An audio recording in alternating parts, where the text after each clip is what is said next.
தருமபுரியில் காதல் திருமணம் செய்து கொண்ட இளம்பெண்ணின் உடல் ஏரியிலிருந்து மீட்கப்பட்ட நிலையில் கணவர் மற்றும் அவரது குடும்பத்தினர் வரதட்சணை கேட்டு கொடுமைப்படுத்தி அடித்துக் கொன்றதாக கூறி பெற்றோர் உடலை வாங்க மறுத்து போராட்டத்தில் ஈடுபட்டனர். இது தொடர்பான கூடுதல் விவரங்களோடு இணைகிறார் எமது செய்தியாளர் முருகன். வணக்கம் முருகன், உங்களிடம் இருக்கும் தகவல்களை சொல்லுங்க. வணக்கம். தர்மபுரி அருகே காதலித்து திருமணம் செய்த இளம்பெண்ணின் சாவில் மர்மம் இருப்பதாக உறவினர்கள் உடலை வாங்க மறுத்து அரசு மருத்துவக் கல்லூரி மருத்துவமனை முன்பு முற்றுகையிட்டு போராட்டம் நடத்தி வருகிறார்கள்.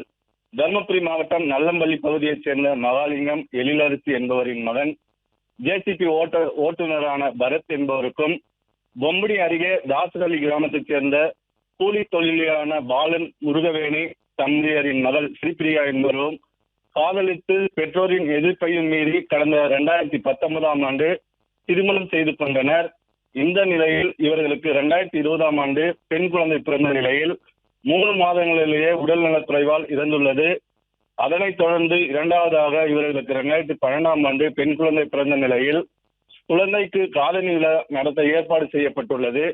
இந்த நிலையில் பரத்தின் பெற்றோர்கள் பிரியாவிடம் அடிக்கடி வரதட்சணை கேட்டு துன்புறுத்தியதாக தெரிகிறது.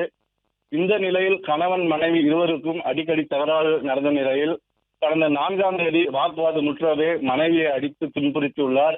அதனைத் தொடர்ந்து கடந்த வெள்ளிக்கிழமை அன்று வீட்டிலிருந்து ஸ்ரீபிரியா காணாமல் போனதாக பரத்தின் உறவினர்களுக்கு ஸ்ரீபிரியாவின் பெற்றோருக்கு தகவல் தெரிவித்தனர். தொடர்ந்து அதியமன் கோட்டை காவல் நிலையத்தில் ஸ்ரீபிரியா காணவில்லை என புகார் கொடுத்துள்ளனர்.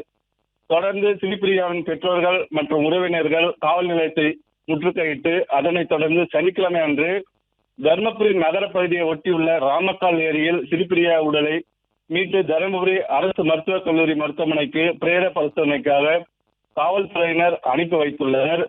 இதனால் ஆத்திரமடைந்த ஸ்ரீபிரியாவின் உறவினர்கள் இன்று மருத்துவக் கல்லூரி மருத்துவமனை முன்பு தங்களது மகளின் சாவில் மர்மம் இருப்பதாக கூறி காவல்துறையினரை முற்றுகையிட்டு போராட்டத்தில் ஈடுபட்டனர். பிளே ஸ்டோர் மற்றும் ஆப் ஸ்டோரில் இருந்து பாலிமர் செயலியை QR கோடு மூலம் பதிவிறக்கம் செய்யுங்கள். செய்திகளை உடனுக்குடன் பெறுங்கள்.